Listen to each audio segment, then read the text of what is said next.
Jai Hind students. Today we'll be dealing about project management and entrepreneurship, and the name of this particular subject is KHU 802.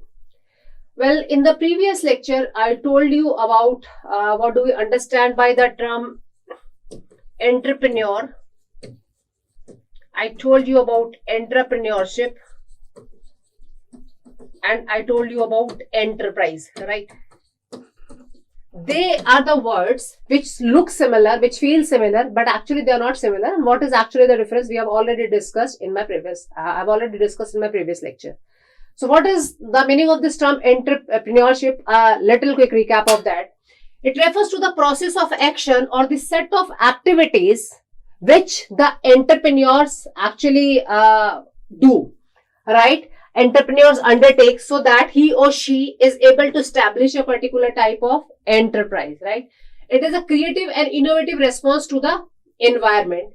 In other words, it can be defined as the ability with the help of which you will be able to discover, create or invent the opportunities and exploit them to the benefit of the society, right? Which in turn is simply going to increase or bring the prosperity to the particular type of innovator as well as the organization for which he or she is actually associated with that. So it is important that the set of activities need to be properly systematic in nature, which the entrepreneur is actually following, based on which he or she is actually able to reach or a goal, a particular type of enterprise. Now again, there are different type of theories which are summarized in the coming slides. First is an organization building function, which is given by Frederick Harbinson in the year 1964. What actually he states? He states that the organization building ability is the most critical skill which is needed for the development of the industry, right? So he actually focuses on building the organization building capability, right? According to him, entrepreneurship means the skill to build an organization. How better way you are actually able to build a particular organization? Based on that, he actually had defined this term entrepreneurship, right? Now, the main features are, unlike Sumter Harbinson, entrepreneur is not an innovator but an organizer builder, right? So, though in my previous lecture also, I told you that entrepreneur need to be innovator, but according to him, he is simply focusing on entrepreneurship definition as that he or she is a person who is not actually an innovator, but the one who is going to build an organization. So, he is actually focusing on building an organization. So, who must be able to harness the new ideas of different innovators to the rest of the organization. Then again, such persons are not always the men with ideas or men who try to use new combination of resources, but they may simply be good leaders and excellent administrators, right? According to him, those very person or those very entrepreneurs, they are simply the very good leaders, right? A very important quality of an entrepreneur, and they are again the excellent administrator. They have the good capability of doing, of administrating the things actually in the proper way.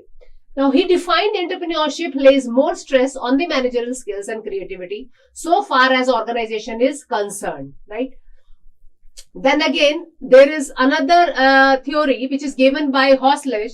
He simply says that as far as entrepreneurship is concerned, it is basically the function of managerial skills and leadership, right? How better way you are able to manage the skills and what is the type of leadership qualities that an individual is actually having. So he states that a person who is to become an industrial entrepreneur must have additional personality traits. What are those personality traits for which actually he is focusing? In addition to being motivated by the expectations of earning or expectations of profit, he must also have some managerial abilities.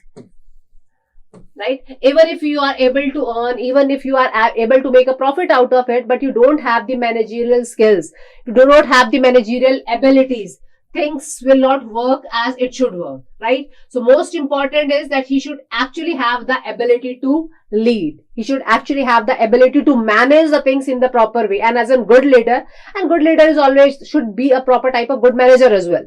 So he maintains that financial skills have only a secondary consideration in an entrepreneurship, right? So he has given the first preference to managerial abilities, and then the secondary consideration he has given to the financial skills. According to him, managerial skills and leadership are the important factors of entrepreneurship, right? These two terms.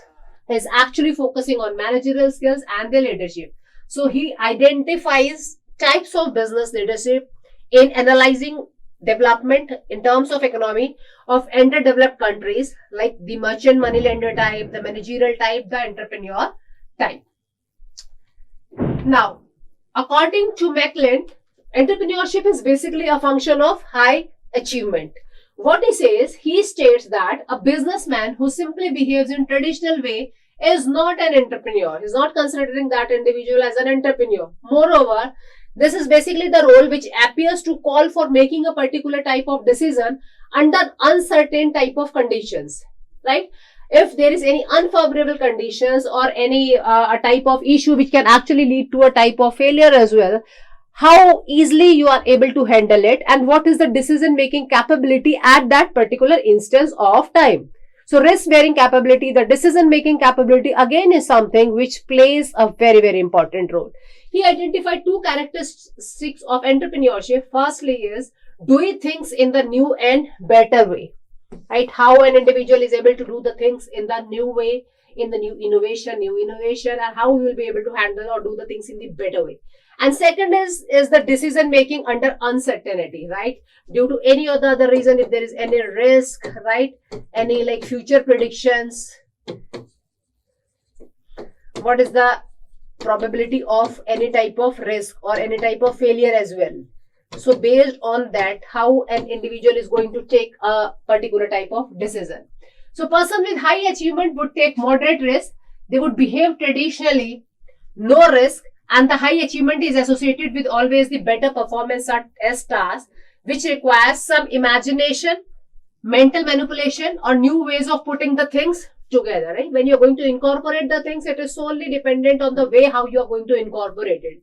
People with high achievement are not influenced by money reward as compared to people with the low achievement. People with low achievement are prepared to work harder for money, and as such there are again external incentives as well. Now again, all these things basically shows that there is basically the need for the achievement. What are they? They are the factors responsible for the entrepreneurship. Achievement is required basically. Need for power is required. Need for affiliation is there. Then again there is next theory which is given by Lepstein, which is called as a theory of X efficiency. He simply defines entrepreneurship as an input competing and gap filling functions. Alright, what is that? He identified gap filling. Just try to remember this particular word, filling the gap. Right? He identified this gap filling as an important characteristics of entrepreneurship.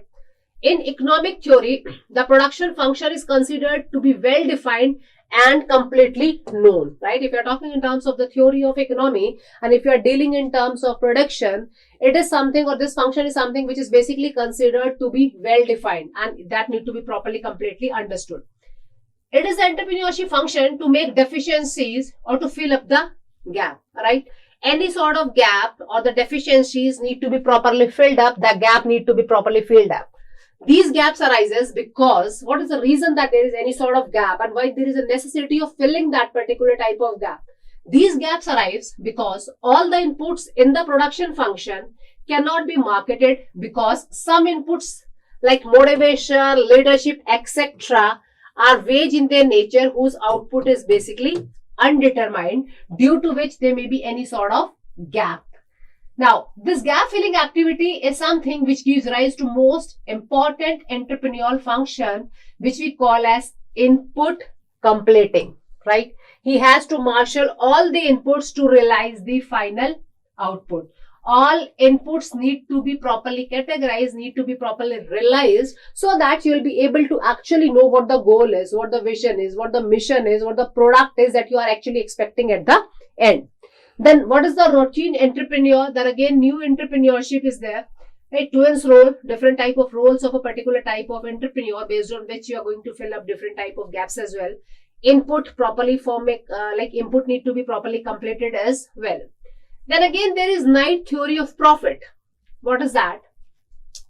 Knight points out that entrepreneurs are specialized group of person who is going to bear the risk and deals with uncertainty, right? So according to him, he says that, like, if we talk about entrepreneur, is a specialized group of person, right? And the important characteristics of those person are that they bear the risk, right? And they deals with any type of uncertainty as well. And what are the main features of this theory are pure profit, situation. What are the situations like of due of any type of uncertainty or any type of risk in the particular like the domain. Then again, what is the risk bearing capability? If there is any type of risk, how an individual risk need to be solved, how an individual risk need to be properly catered about, that is also important. Then again, what is the guarantee of specified type of sum? What is the identification of social and psychological factors that need to be properly identified well in advance? And use of consolidation techniques to reduce a business as well.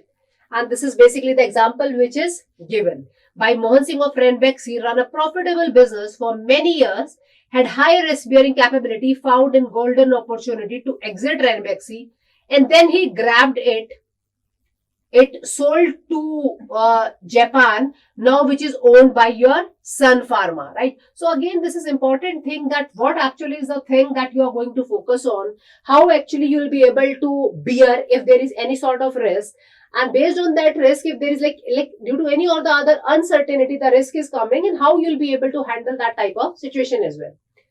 Then there are again different common, very important myths to becoming an entrepreneurs. What are those common myths to become an entrepreneur? This is again a very important topic, and we have got like lots many myths in terms of becoming an entrepreneur as well. What is that? Myths first is entrepreneurs don't have their personal life, right? We generally used to think that as an entrepreneur, you or she will be so busy that they don't have actually their personal life, which is not true, which is actually a myth. They have their personal life, they also enjoy, they are also a human being, and they are very much common to us. So it's not like that as an entrepreneur, you are simply going to miss your common normal life as well. Nothing of that sort is going to happen. Then second is that entrepreneurs take a lot of risk, right? That is again another myth. They are only motivated by money. That is again a very common myth we generally used to see, that they are the person who are very much motivated towards the money. This is not the reality, that is the myth. Now, next is that they raise money from venture capitalists. They have great ideas. Anyone can be an entrepreneur. It's not like that. You're not hardworking, if you're not optimistic, if you're not able to take decision if making capability, you don't have decision making capability, you are not risk bearing, right? You are not able to think in the proper way. So all these factors, how can you become an entrepreneur? So it is again a myth that anyone can become it, right? You need to be mentally strong. You need to be, very much focused towards your goals and all. And there are again different characteristics as well. Entrepreneurs have formal training and education, right? That is again and common myth, that by getting this particular type of training or by getting this particular type of education, an individual can become an entrepreneur so very easily. Nothing of that sort is going to happen. That some sort of training or some sort of education, if you are getting it, you can become an entrepreneur. So nothing of that sort. Now they are young. Nothing of that sort again is possible, right? That is also a myth. They don't quit until they succeed. That is again a myth, and it is something which is genetic in nature. So this is again the biggest myth. Now, as I told you that it is a myth that they don't have their personal life, right? Do the hardest thing first, right?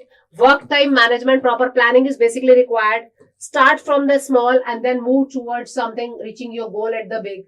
Give your brain again a break. You can enjoy your life, do whatever you want to do. So just give some sort of break so that you'll be able to do the things in the proper way as well. Establish a proper type of routine. So as a particular clockwise, just try to make your perfect timetable. That is important, right?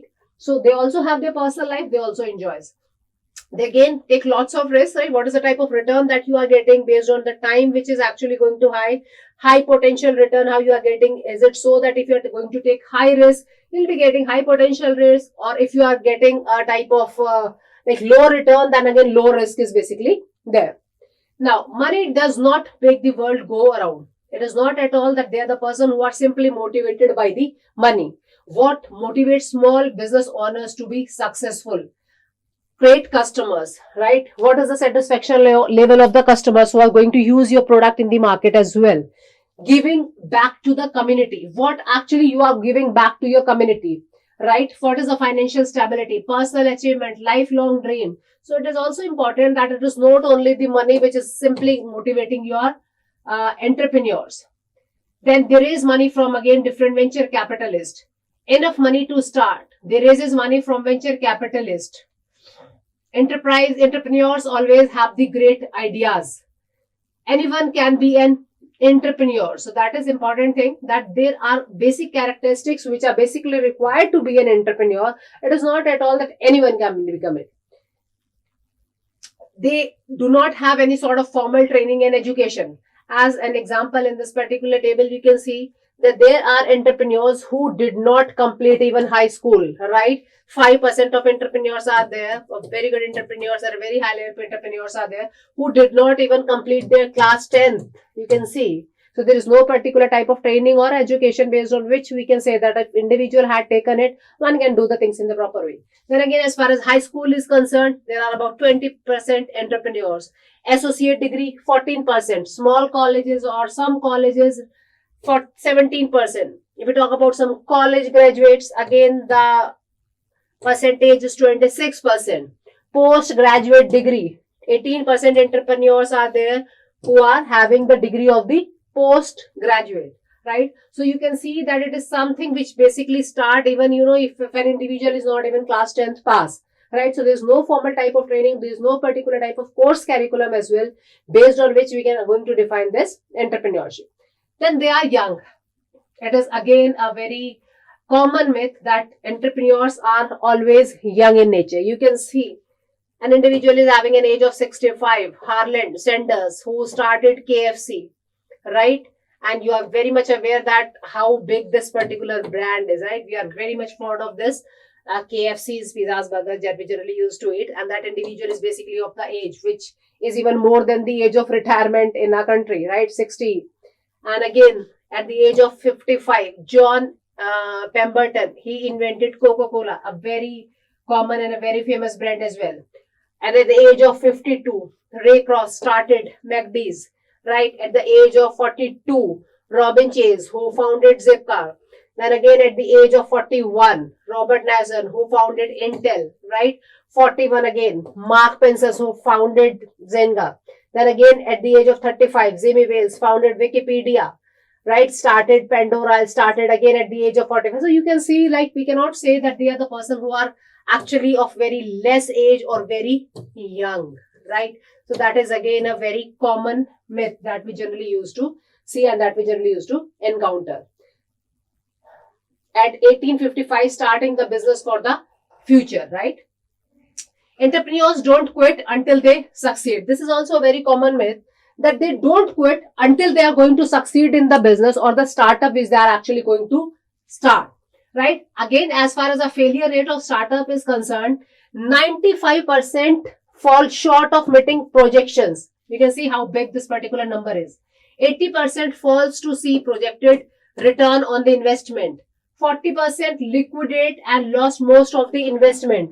99% of reason for failure is lack of planning and experience. So it is not at all a case that entrepreneurs don't actually quit until they are going to succeed in the market or in the strategy in which they are actually related with.